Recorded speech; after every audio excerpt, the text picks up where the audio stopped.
Good morning, good afternoon, good evening. Welcome to Bed Crime Stories podcast. I'm your host, T, and today I want to talk about the search for Dylan Rounds. I'm also going to share some updates, information that I've gleaned from a variety of channels and various people talking about the case. People who follow true crime have likely heard the word luminol. For those who don't recognize it, let me simplistically explain what it is and how it works. Luminol is a molecule that is well known among forensic criminologists. One of luminol's uses is at potential crime scenes, where even if a perpetrator has scrubbed an area visibly clean and seemingly washed away all traces of blood, luminol has the insidious ability to root out even the tiniest particles of blood spatter. The luminol reagent reacts with the hemoglobin in red blood cells, producing a bluish chemiluminescence. Luminol is effective in detecting blood on various surfaces following exposure to precipitation, water flow, and efforts to clean up with various chemical cleansing agents. Basically, investigators will spray a suspicious area with luminol, turn out all the lights, and block the windows. If blood is present, they will see a bluish-green glow. One problem with luminol is that the chemical reaction can destroy other evidence at a crime scene, so investigators typically only use luminol after exploring all other options. Another problem with it is that luminol only lasts for approximately 30 seconds, and it can usually only be seen in a very dark room, and it's impractical to spray luminol over very large areas. So detectives have to prioritize potential search areas. In addition, the luminol solution needs to be kept in a cool place away from direct light.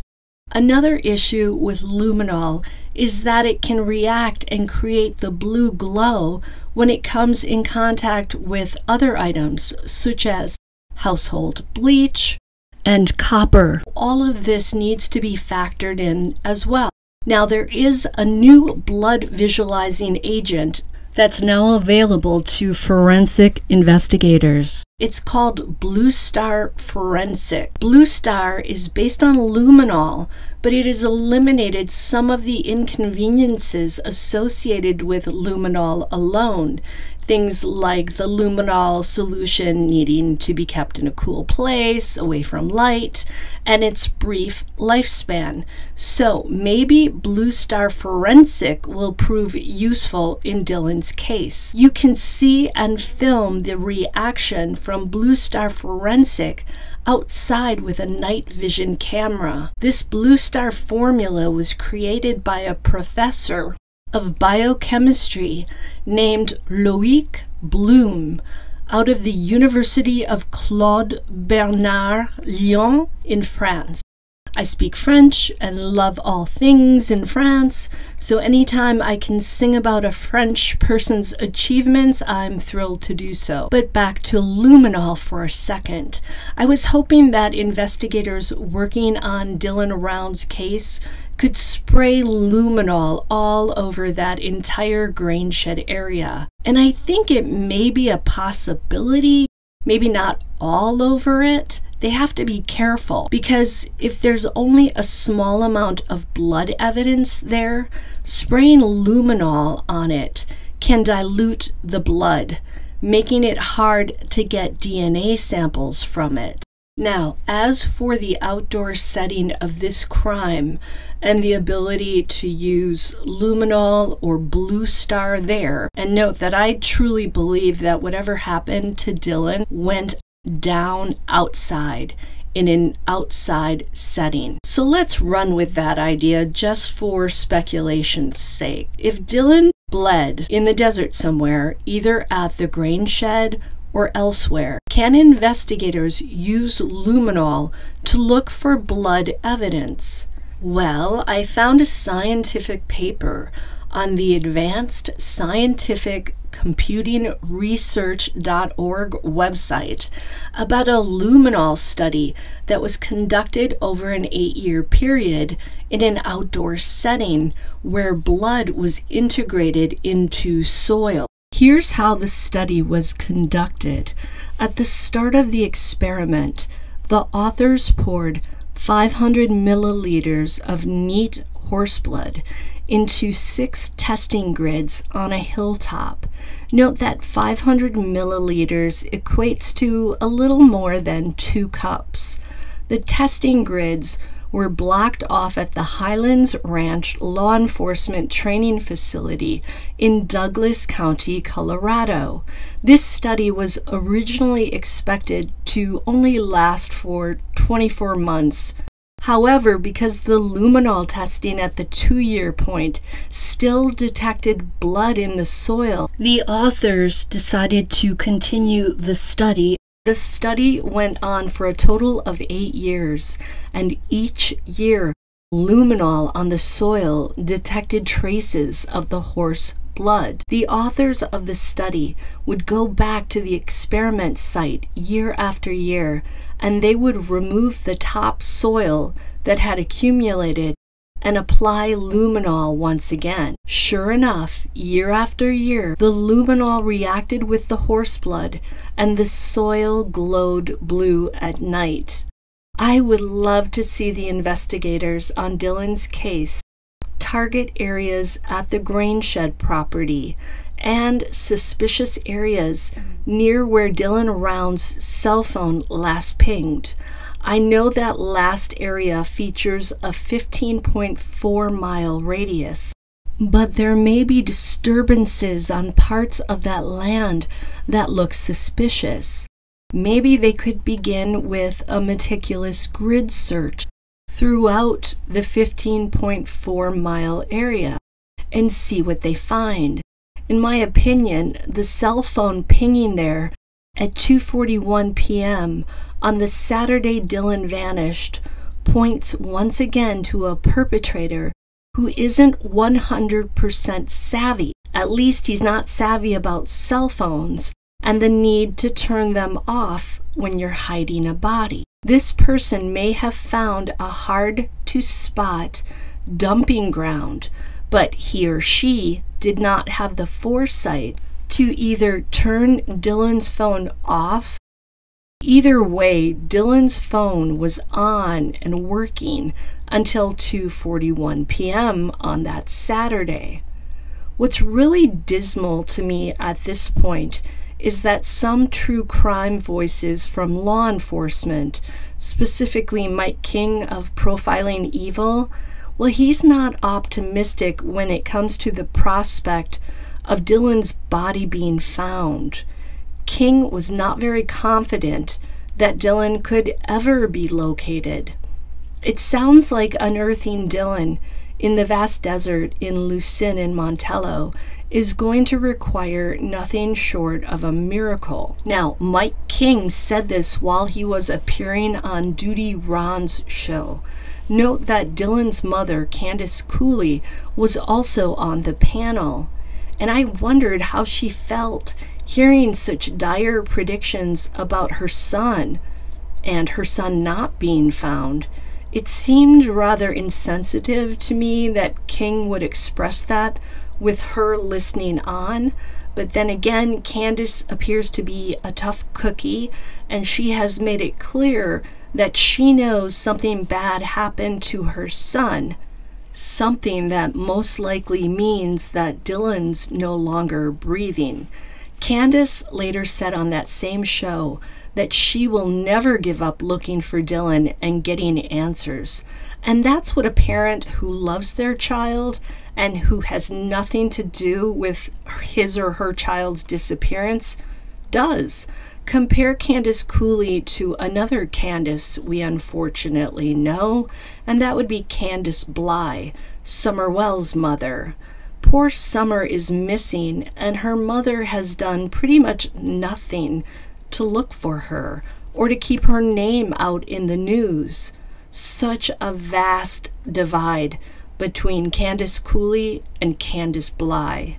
Now, King did offer up a solution to the challenging area and trying to find Dylan out there. He suggested a grid search in which searchers would sign up for a specific area, and they would do more than simply look at the land. They would have to look under every single piece of brush. Only after that area has been fully searched would they sign off on it and then move on to another grid area. King has even created a grid search map for the area in Lucin that volunteers can use. That sounds like a much better plan than simply having random volunteers just go to whatever area strikes their fancy. I hope people in the Lucin and Montello area take Mike King up on this and use that grid map and create a more organized search effort. I think they should also take those ground-penetrating drones out to the same area and scour every single inch of the land, no matter how long it takes. King was on Duty Ron to talk about a recent road trip he took out to Lucin to see Dylan's farm, the area around the grain shed, and the roads out there. It's a very interesting video, and I'll leave a link to it in the description. During his road trip around Lucin, King pulled over to look at the Sun Tunnels art installation near Dylan's farm. As he gazed through the concrete tunnels, he noticed that some off-grid homesteaders were watching his every move. King, ever the confident and probably packing a pistol, went over to talk to them. He even asked them about Dylan Rounds. King was surprised when these people said that no one from law enforcement and no volunteer searchers have come over to question them about Dylan or about Saturday, May 28th. The homesteaders told King that they didn't hear or notice anything unusual on that Saturday. King did say that these folks were not exactly friendly, and then it was pointed out that people living off the grid are usually doing it for a reason. King also stated the obvious, which is these people out there, these homesteaders, could be lying. It's possible that they did see something. As Mike was leaving, one of these people blurted out, "We're sure he was murdered out there somewhere," end quote. The person didn't add any additional details. I wish King could have followed up with a, "Why do you say that?" and get the answer on videotape or audio. But I'm sure that he doesn't want to be accused of interfering in any way with the investigation. King threw it out to the universe that perhaps law enforcement working on Dylan's case should go out there and talk to these people, and I second that. It's upsetting to hear that they haven't spoken to every single person out there in that not very highly populated area. I want to share now some information from other channels that I picked up this week as well. While on Salty Pancakes channel, Private Eye Jim Terry mentioned several items of interest. He said that in his opinion, if Jim Brenner did do Dylan in, then he, Terry, is pretty convinced that Brenner has done this before. His reasoning was that whoever hid Dylan has done a very good job at it, because if that person was not very savvy about hiding such a thing, Dylan would have been found by now. Then Terry Salty and Kim from Tyler Feller's channel discussed some guy from Canada who contacted Tyler Feller to offer him a 30-second video clip that allegedly shows this guy from Canada and Dylan Rounds engaged in a sexual act. Feller didn't want anything to do with the video, and Kim tried to vet the person and the story, but was unable to do so before the Canadian guy said that he'd spoken to the FBI and they told him not to talk about it. It's impossible at this point for us to know if the story is true. It seems pretty sus to me, but you never know. The guy emailed Kim and told her that he was able to go to Lucin, Utah to see Dylan because he was visiting an uncle of his who lives in Arizona. Jim Terry wants to get his paws on that video clip because he still wants tangible proof to show that Dylan Rounds really was gay. If the person had sent the video to Jim Terry, you can be sure he would have played it. Now, Black Dove was on that same show with Jim Terry and Kim, and he brought up a very good point about the story Kurt Wadsworth's daughter, Taylena, told about a couple out at the sun tunnels on the Saturday Dylan disappeared. Taylena talked about this couple being out at the sun tunnels and seeing a dually truck come out of the grain shed property around 3 p.m. on that Saturday. Taylena also said that Jim Brenner told of observing the tracks from a dually truck on the property at the south gate when he arrived home after attending Don Hatley's barbecue until 9 p.m. on that same Saturday. Black Dove was questioning how Brenner could have seen tire tracks near the gate at that late hour. So I looked up when the sun set on May 28th, 2022 in Lucin, Utah. According to www.timeanddate.com, it was at 9 p.m. So that didn't really help me much. I'd love to know the exact time that Jim Brenner claims to have seen those tire tracks. If it was at exactly 9 p.m., I guess it's possible that he could have spotted them for maybe a split second. Any time after that, however, and it would be doubtful. Remember, it's pitch black out there in Lucin at nighttime. There aren't any street lights. Also, Black Dove mentioned that Jim Brenner would have used the north gate to go to Don Hatley's barbecue that day. So why was he noticing dually tracks near the south gate at 9 o'clock p.m.? Dylan used the north gate. Something about this story is just not adding up right now, in my opinion. Okay, well, that's all for today on the Dylan Rounds case. I look forward to talking to you very soon. I hope you have a great weekend, and if you can do me a favor, on your way out, please hit that like button, leave me a comment, and subscribe. Until the next time on Bedtime Stories.